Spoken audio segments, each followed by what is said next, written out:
in past years, this length of winter, I would have been like, ask me now. You know? No, But exactly. it helps being inside, I mean, Oh, it's like, yeah. I noticed her, I'm like, yeah, I feel for the school, but outside, Yep. it's like, No, it's like fun as it ever can. You know? Yeah.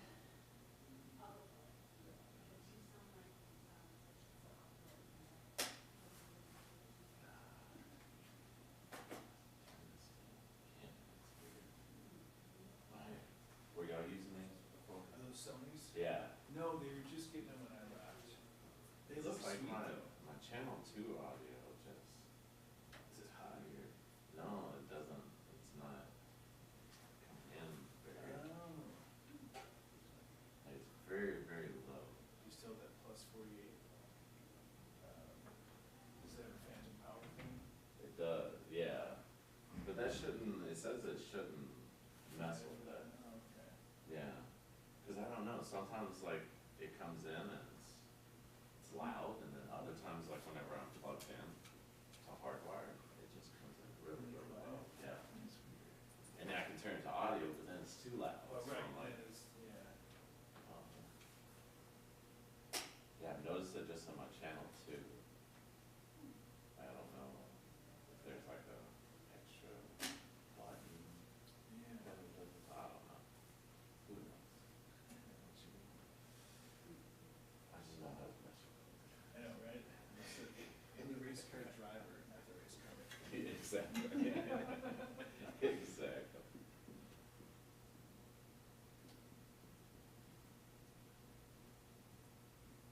Yeah, speaking of that, I got to go to the camp group and like research and stuff, like stuff. Okay. It was good. It was like, Yeah. you know, it's different because this is one where I didn't bother him this time. You know, with our, with your friends, like, you can't say, hey, go do this, but I can, Yeah. hey, go do this. Yeah, no, Let me exactly. get a shot of that, go do that. Yeah, totally. It's kind of sweet.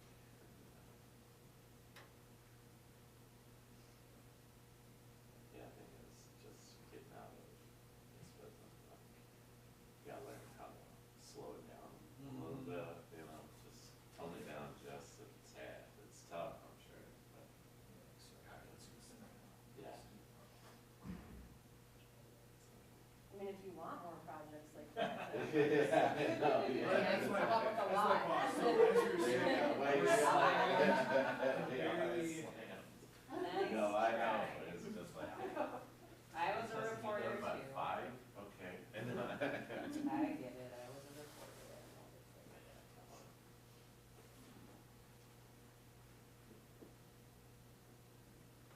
So some people were telling me when I was leaving the place, they were getting those cameras. They bought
Good morning, I'm Nicole Roddy, Public Information Officer with the Department of Public Safety.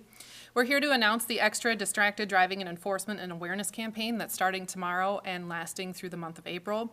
We want to talk about the dangers that we're still seeing on Minnesota roads with distracted driving and what Minnesotans can do to protect themselves and others when on the road by paying attention behind the wheel.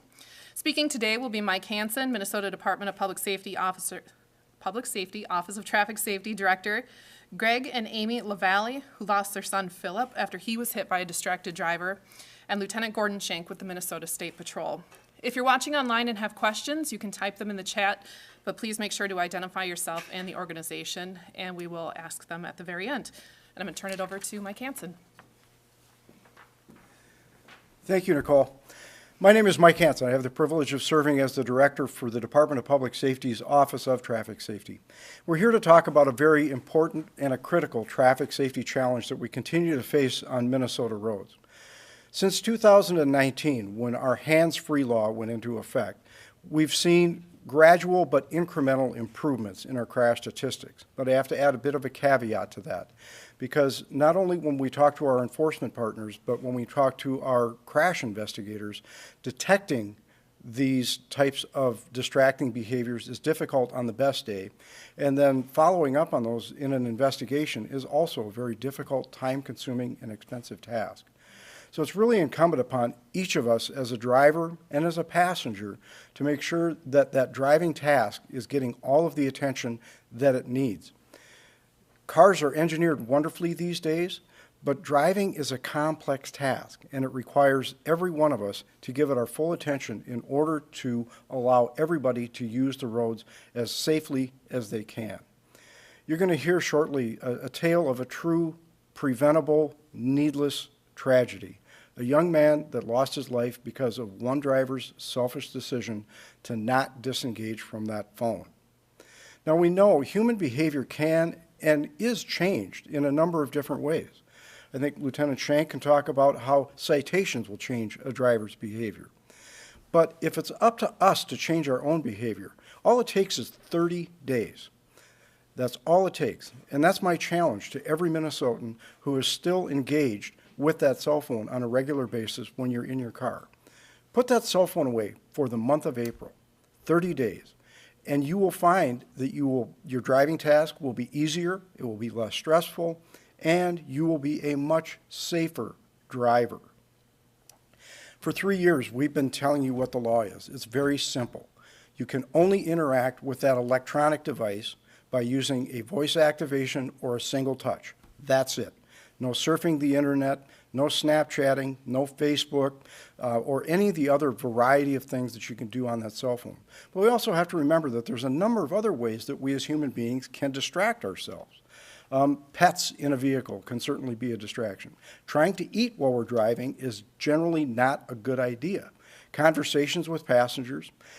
Anybody who's had kids in the car knows that kids can be a real big distraction. The trick is to set your car up and set your trip up ahead of time so that those distractions are minimized. Get the podcast set, get the climate control set, and make sure that you have everything else arranged in the car so that you don't have to distract yourself.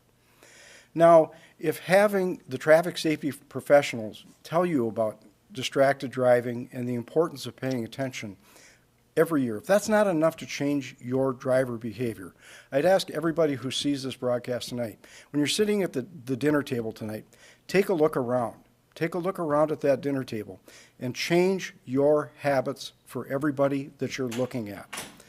And secondly, take a look at your neighbors and your coworkers and your relatives' dinner tables and do it for them, because they are also sharing these roads with you as well.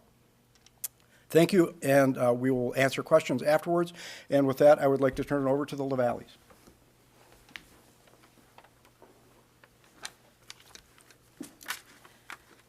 Our son Philip had a magnetic personality. He was the kind of guy that people loved to be around.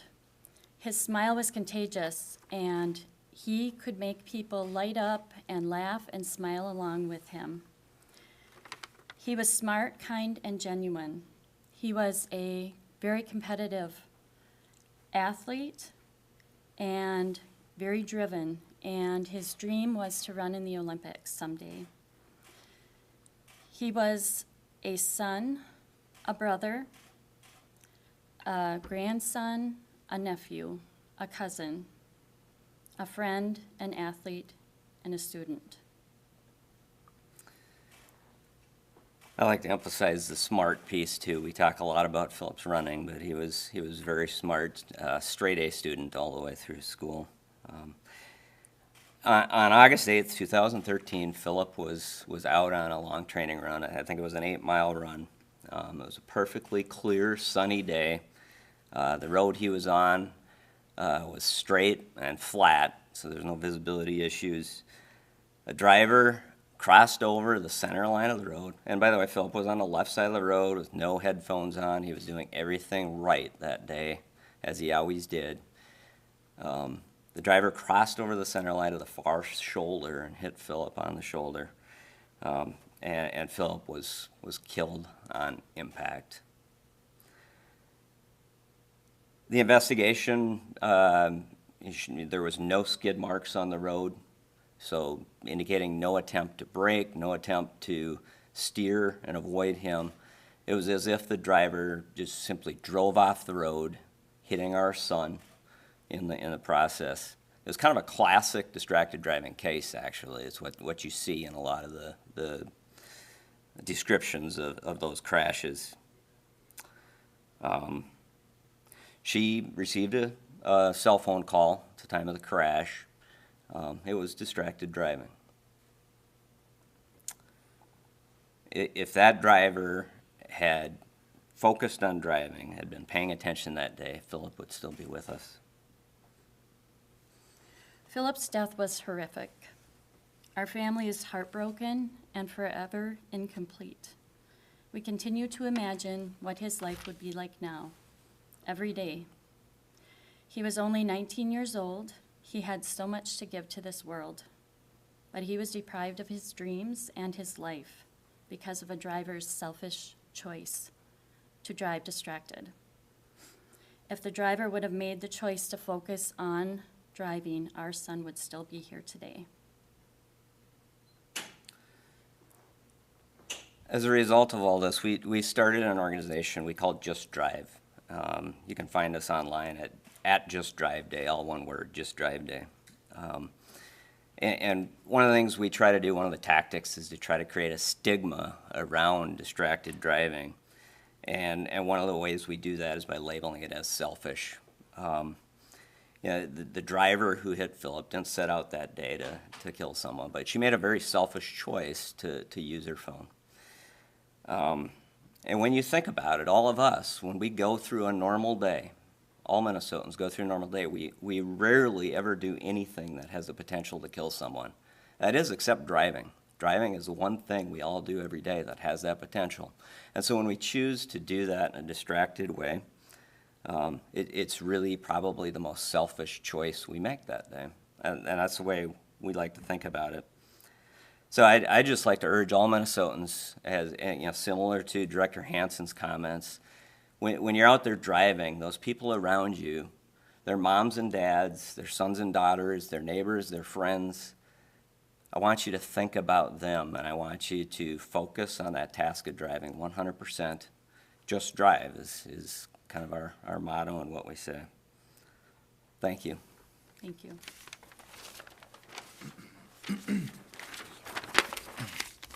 Good morning. I'm Lieutenant Gordon Shank with the Minnesota State Patrol. And first of all, I just want to say thank you for sharing your story and for being here.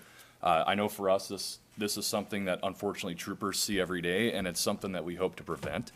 And for the next 30 days through the month of April, you can expect to see troopers, deputies, local departments all focused on distracted driving. And it's not something we're just going to focus on in April. It's something we do year round. But we're going to also be out extra in April to focus on distracted driving, preventing these tragedies from happening. That's our ultimate goal, is traffic safety. And this is a perfect example of when you use your cell phone, the ripple effect that it can have on not just your initial crash, but the families that are affected. And it's something that we go through every day, and it's something that we wish would never happen. So we're going to be out there. We're going to do what we can to make sure we can prevent these things from occurring. Just a couple statistics for you. from 2018 to 2022, there were over 32,000 crashes that involved distracted driving. That's a lot. And that's underreported based on what Director Hansen had mentioned earlier. So we see a significant number of crashes that are related to distracted driving, and we want to prevent that from happening. We have had some positive. We're nearly 30% lower for fatal crashes this year compared to last year as of this time, but there's still work to do. There's still people that are significantly injured and people that are losing loved ones from something as simple as not putting your cell phone away. So plan ahead, have a plan for that. Put the phone away, it can wait. That's all we ask. There's enough that you have to focus on with driving. When you add a cell phone into your driving, that adds even more challenges that aren't necessary. And the one last thing I'll say is that no one intends to severely injure or kill someone when they get behind the wheel, but it can happen, and decisions such as using your cell phone can make that happen. So have a plan, and that plan is to put the phone away, drive safely, follow the traffic laws, and get where you need to go safely. Thank you. We appreciate it. Any questions?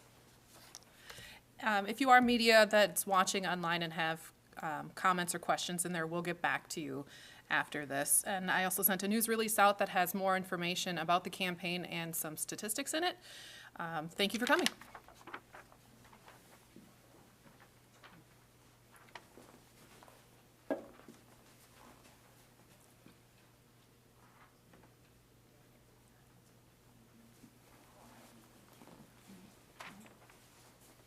Great. Thank you.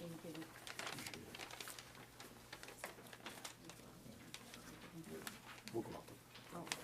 Yeah. Yep. Well, thank you guys. I know that taking time out of your busy schedules to come down.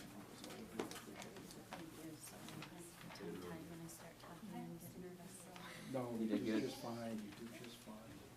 Are you guys doing the April event again? Yeah, Okay. yeah, we just had our first meeting to kind of really get things turned up last week, so we're just getting things organized. All right.